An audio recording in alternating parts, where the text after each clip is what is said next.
Yo, al verte sonreír, soy la niña que ayer fui, la niña que ayer fui. Sí, yo velo por tus sueños y el miedo no vendrá y al fin sabrás lo bello que es vivir. Caen mil lágrimas al mar. Tú no me verás llorar. Que esta noche la tristeza.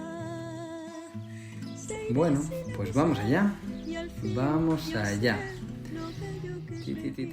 Ya estamos aquí. Bienvenidas, bienvenidos a una clase más de los miércoles.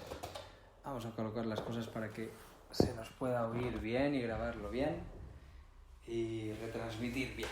Bueno, hoy tenemos unas cuantas cuestiones a contestar en relación a lo del otro día y tenemos aquí a Adrià y Consu, que estará por aquí, y las personas que estén por allá conectadas. Pues Adrià, bienvenido. Gracias. ¿Tienes alguna preguntilla por ahí, verdad, al respecto del otro día? Si no te importa. Sí. Venga, la primera de todas. Bueno, como hablasteis muchas cosas del lupus, ¿qué se puede aplicar a otras enfermedades autoinmunes y qué distintos tipos de autoinmunes hay? Que lo de la citrulina, ¿dónde se puede aplicar? Vale. ¿Dónde no? A ver, patologías en las que se vea un proceso de citrulinación de alguna proteína hay unas cuantas, pero es una causa más.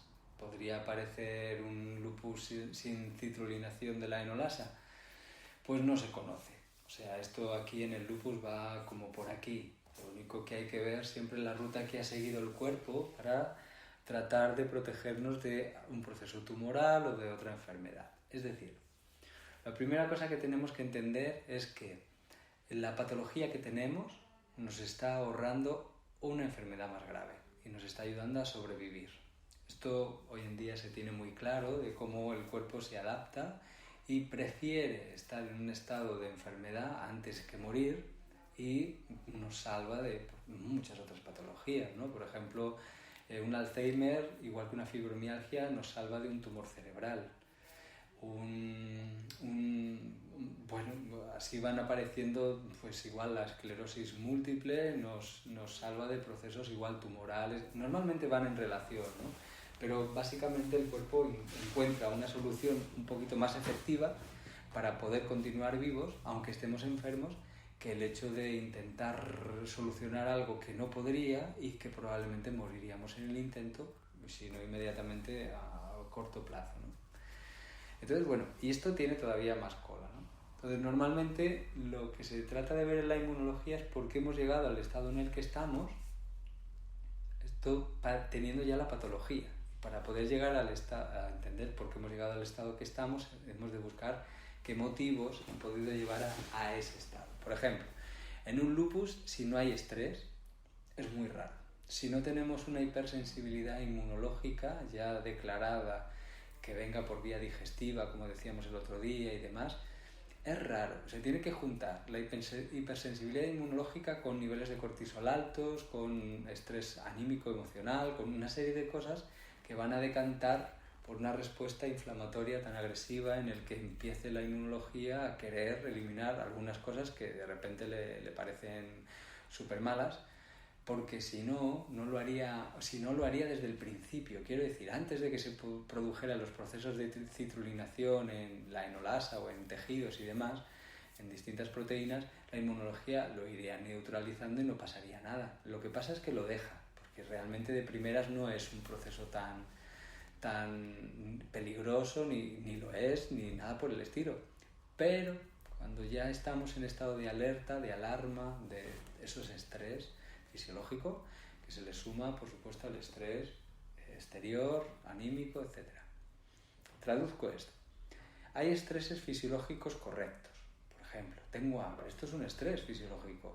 Nos va a producir que haya una respuesta fisiológica para movernos a buscar el alimento y provoca una alteración orgánica que nos lleva a solucionarlo. Tengo frío, tengo golpes porque me he caído o me he peleado con alguien.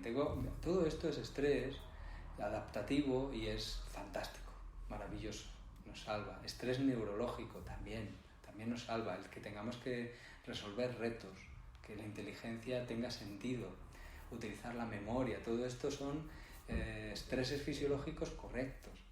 ¿Por qué resulta que la inteligencia ha ido decayendo en los últimos 30-40 años? Se ha reducido en 150 gramos el cerebro de peso. Esto es una reducción importante. Se ha sustituido por agua. Tenemos más agua. Plop, plop, plop, agua en la cabeza. Y somos menos inteligentes. Y se han juntado varias cosas. Uno de los factores es cómo trabajamos con la inteligencia, que no la usamos, porque lo hacen todo las máquinas ahora. Es más fácil buscar en Google, en los teléfonos ya no usamos la memoria tanto, ni nada por el estilo en ese sentido, y bueno, pues cada vez nos cuesta más trabajar con la neurología de manera inteligente, hacer trabajar a la inteligencia, y tirar de memoria y cosas así. Pero antes o lo usabas o no sobrevivías, quiero decir, había que sobrevivir tanto a depredadores como al frío, ¿qué hacemos con la comida? ¿Qué hacemos con un montón de cosas? Y ahí la inteligencia, y era importante acordarse de las cosas, porque yo creo que muchos de nuestras generaciones llevábamos los teléfonos de todos los amigos conocidos en la cabeza, no pasaba nada, ¿no? Y los teníamos allí tan contentos, ningún problema. No lo hacemos ahora, ni eso ni nada. Hay veces que, por ejemplo, el tomar apuntes con un ordenador o todo así, ¿no? Y, por ejemplo, escribir tomando apuntes es muy bueno para la memoria. Porque, por ejemplo, cuando nosotros escribimos una A, es diferente neurológicamente que pintar una B y que pintar una J. Son muy distintas. Pero cuando damos a una tecla, la A es igual que la J, igual que es tocar la tecla. Entonces no hay una relación dentro de lo que va a hacer la memoria con este movimiento, esta psicomotricidad, etc., ¿no? Entonces, ¿qué ocurre? Que tú preguntas a alguien si sabe qué cosas tiene en el ordenador y no lo sabe. O sea, de hecho, habrá alguna vez descargado algo y no tiene ni idea de dónde lo ha puesto. Y lo volverá a descargar 3 o 4 veces o 5, porque la memoria la tenemos externa. Ya lo hace el ordenador, ¿no? Quiero decir que hay a todos los niveles estreses fisiológicos correctos que ayudan a la supervivencia.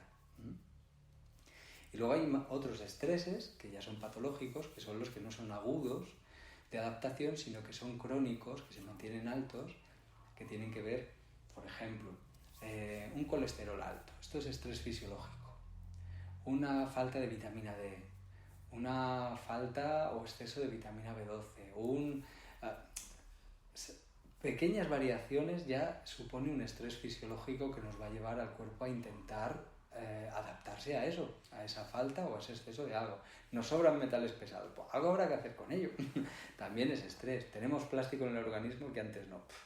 Nos faltan un montón de bacterias de la microbiota ¿y qué hacemos con ello? Todo esto es estrés fisiológico. Todo esto lleva que al final podamos padecer alguna enfermedad adaptativa que nos salva de otras peores. Normalmente va así, y algunas pues no hay solución. ¿Qué le vamos a hacer?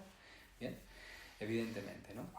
Y luego están los estreses de adaptación emocional por flexibilidad o falta de flexibilidad, por rigidez, ¿no? Esta tarde hablábamos con un paciente y él se considera muy flexible, y viene a consulta porque tiene un patrón que repite cada vez que tiene una relación de pareja. Y claro, cuando alguien tiene un patrón que repite, ¿y quién no, verdad? Sería la pregunta. Bueno, pues sí, hay gente que no. O sea, ¿y quién no? Pues los que son flexibles. Flexibles suelen ser callados. Es como si no tuvieran personalidad, pero lo que hacen es adaptarse. ¿Y para qué sirve eso? Pues porque toman las decisiones correctas en la vida. ¿Y qué pasa con eso? Que no enferman. Es raro que enfermen. Los otros, ¿por qué enferman? Pues porque esa rigidez conlleva una rigidez inmunológica también, metabólica, un montón de cosas, ¿no? Entonces, una rigidez psíquica, muchas cosas. Y cuando hay falta de flexibilidad, hay falta de resolución, hay falta de tomar decisiones correctas y nos va llevando una y otra vez a un estado de estrés fisiológico interno que hace que la enfermedad pueda aparecer. Resumiéndolo mucho, pero entonces, si nos vamos muy atrás, lo primero que produce el problema es la adaptación emocional. Realmente es eso. Pero ¿desde dónde viene? Desde que somos niños, pero ya nos van imponiendo una forma de comportamiento competitivo y de superación y de ser los mejores. Un estrés de que hay que aprobar los exámenes siempre. Un montón de cosas que nos van marcando hacia un lugar en el que ya nuestra neurología se está preparando y nuestro cuerpo para vivir en un estado de estrés que va a decantar muy probablemente en alguna enfermedad. Y no depende de nosotros, ni nos damos cuenta. No es algo emocional que digamos, no sé gestionarlo. No, es que la misma sociedad te lleva a ello, ¿no? Recuerdo unos compañeros que hicieron un estudio súper chulo, lo tengo por ahí, en cómo estudiaron lo que ocurría en el planeta, en diferentes partes del mundo, para poder contrastar cuando había una guerra, qué tipo de guerra, cuando tal, y qué enfermedades se manifestaban. Y entonces pudieron deducir en qué cromosomas se afectaba y entonces pudieron llegar a ver los polimorfismos y mutaciones solo por entender el qué pasaba socialmente y cómo el organismo se adapta por esos estreses externos. Un estudio muy chulo, o sea, porque llegaron a los patrones genéticos sin la genética, o sea, fueron al revés, desde el entendimiento de entorno a dónde debía alterar la parte genética y efectivamente coincidía y muy, muy chulo el estudio, muy guay. Bueno, pues evidentemente cuando llega a consulta a alguien con una enfermedad, por ejemplo, autoinmune, ya tiene la enfermedad, ya es como los chinos ya decían, ¿no? El Shen, lo primero, y a partir de aquí, pues todo lo demás, ¿no? Y es verdad, sí, tienen razón. Lo que pasa es que cuando llega con la patología, también podemos abordar la parte psíquica, pero imagina una persona que tiene 30 años y el patrón ya es social y viene de todos sus 30 años. O sea, cambiar algo así de primeras no es tan fácil. A veces es más fácil ayudar a la parte orgánica a que pueda ser más flexible, metabólicamente, metabólicamente, neurológicamente, psíquicamente. O sea, vamos al revés, como deshaciendo la pelota. Entonces, ¿qué ocurre? Que hay muchas alteraciones inmunológicas que vienen, por ejemplo, hay dermatitis, neurodermatitis, y son problemas de inmunología derivados de estrés psicoemocional, o sea, por adaptación directa, o sea, produce una irritación en la piel por inflamación y no pasa nada que se haya visto y es diferente a otras dermatitis o a una psoriasis, por ejemplo, ¿no? O sea, la psoriasis puede desaparecer aunque tenga la mutación genética, claro. ¿La tuvo al nacer? No. ¿Qué la desencadenó? La adaptación, o sea, la parte del estrés fisiológico, el estrés de adaptación, un montón de cosas que decantaron a que tuviera que esos genes expresarse, ¿no?